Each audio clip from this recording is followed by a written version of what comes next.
আমাদের সামনে যারা বসে আছে তাদের অনেকেই মানবাধিকার কি জিনিস সেইটা হাড়ে হাড়ে টের পেয়েছেন।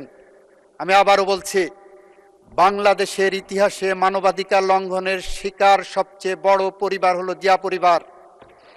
বাংলাদেশের ইতিহাসে মানবাধিকার লঙ্ঘনের সবচেয়ে বড় পরিবার হলো বিএনপি পরিবার।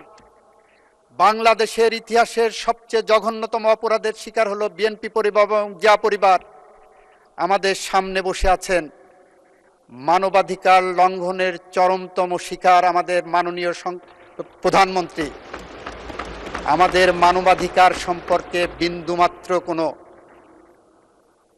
পিছুটান নাই মাননীয় স্পিকার।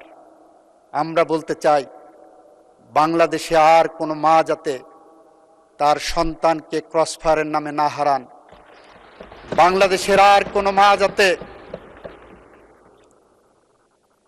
জায়নামাজে বসে তার সন্তান ফেরার প্রতীক্ষায় বসে থাকেন, প্রতিদিন চোখের জল ফেলেন।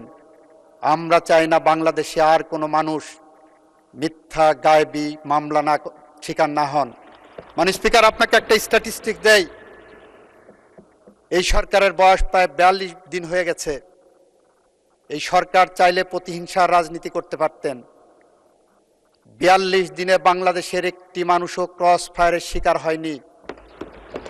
42 দিনে একটি মানুষও গুমের শিকার হয়নি। মাননীয় speaker, childhood shows a man, morning shows the day.